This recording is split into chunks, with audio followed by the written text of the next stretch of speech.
In this tutorial, I'm going to show you how to create and test a simple controller program with SIA PG5. This will familiarize you with the PG5 programming tool and workflow, covering all the necessary steps from creating a project to testing it in the controller. This includes configuration of the controller, the actual programming, compiling and loading into the controller, and ultimately a function test with the PG5 online testing tools. So what will we need? One PC with PG5 installed, one controller, and a USB cable for connecting the PC with the controller. In this tutorial, I won't go into detail about the controller hardware and its settings. You'll find out more about that in the hardware tutorial. For our example project, we want to program a lighting control system in a house. The task is quite simple. We have a lamp that will be turned on or off via the controller with a light switch. The switch is placed on an input. An output triggers the lamp. The lamp should now be on when the light switch is operated. Later, the lamp should also be turned on via a visualization. Creating an appropriate user interface is covered in the Web Editor 8 tutorial. We won't deal with it here. However, even now at the programming stage, we already take this function into consideration. Let's start now and open the PG5 Project Manager. We create a new project called PG5 Starter Training and confirm with OK.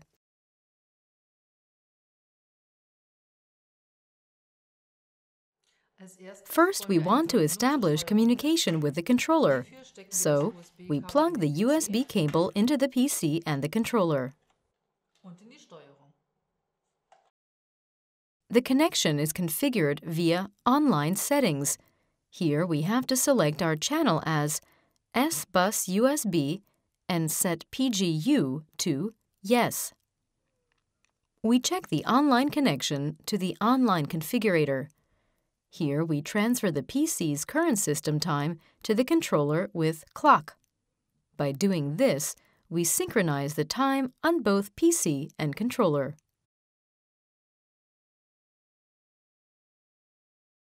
Before we start programming, the controller must be configured. For our example project, it's enough just to configure the controller type and network interface. For the HW configuration, we open the device configurator. In our case, this is a PCD1.M0160E0. Next, we configure the Ethernet interface. The IP must, of course, be compatible with our network.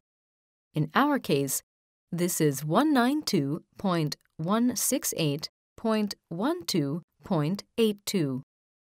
We save the settings and load the configuration into the controller using the Download button. It's done already. Now we can close the device configurator. Now we can start with the actual programming. First, we create our small example program using FUPLA. This is a fully graphical programming method in the style of a function block diagram. With a right-click and New, we create a new file. The Properties window opens, where we select FUPLA as the type and assign a file name. OK simultaneously creates the file and starts the FUPLA editor. The FUPLA editor starts by displaying a blank page. Before we start programming, let's just look briefly at the FUPLA editor settings. Under View and Options, for example, an auto-save function can be activated. It's also possible to define whether or not side connectors are already there on a new page. You can also set function blocks so that they can only be moved horizontally. I'm switching that off. All unused connectors can be deleted by right-clicking and selecting Remove Unused Side Connectors.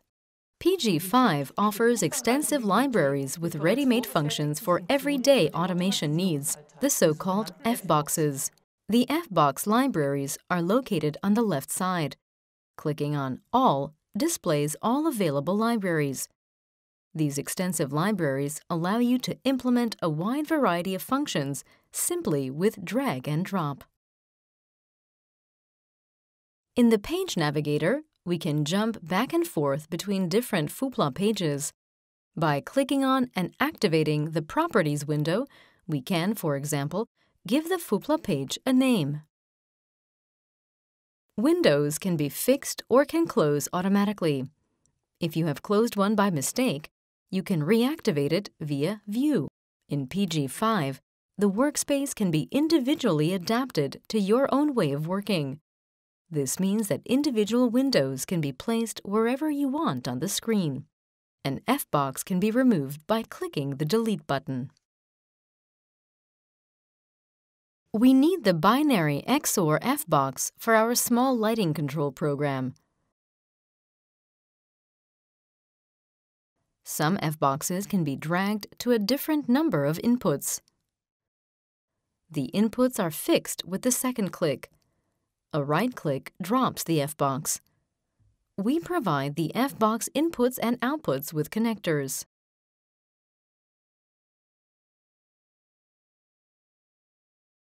PG5 can comfortably work with symbols. We now connect up the XOR FBox using symbols to do this.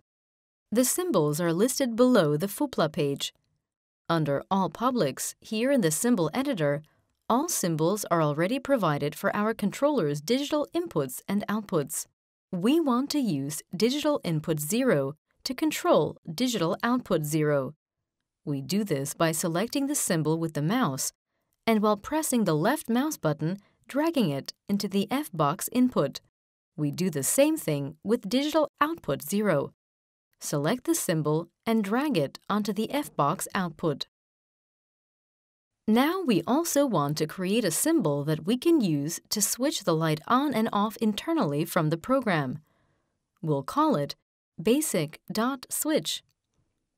The symbol is created automatically with the appropriate data type in the Symbol Editor. The dot lets us create groups that can be used to keep symbols together and arrange them clearly. Now we just have to set Scope to Public. This defines the symbol's scope of application. Public causes the symbol to apply not only on the FUPLA page, but throughout the program. We save everything. You can recognize the data type not only in the Symbol Editor, but also by the color of the FBox inputs or outputs. Integer values are represented in green, for example. Integer values are stored in a register, which is a 32-bit number. There are also flags, which correspond to Boolean variables. In addition, there are texts comprising multiple strings of text elements. Using the Delete button, we clear the FBox. Once these symbols have been created correctly, the program can be compiled and loaded into the controller. We build the program with the Compile button. If everything is correct, compiling will be error-free. If the compiler reports Build Successful, everything is okay. Now we can load everything into the controller with the Download button. A useful option here is the Backup to Onboard Flash function. If it's enabled, the program will not only be loaded into the main memory, but also into the controller's integral flash memory. Then, in case of power or battery failure, we'll still have the program in the controller. However, since the backup feature slows the download, we turn it off. Once the download is complete, we can test the program online. To do this, we must first connect to the controller using the Online button. As soon as we're online, a magnifying glass icon appears next to the cursor. By clicking on the signal lines, we can set measurement points and read the current values. If I now switch the controller input, the current states are displayed directly on the FUPLA page. I can also do the same thing with internal signals. I just click on the signal basic.switch and in the pop-up window, select the desired state. So in this tutorial, you've learned how to use PG5 to create and then test a simple controller program. You're now well set up to start writing your own programs. Have fun!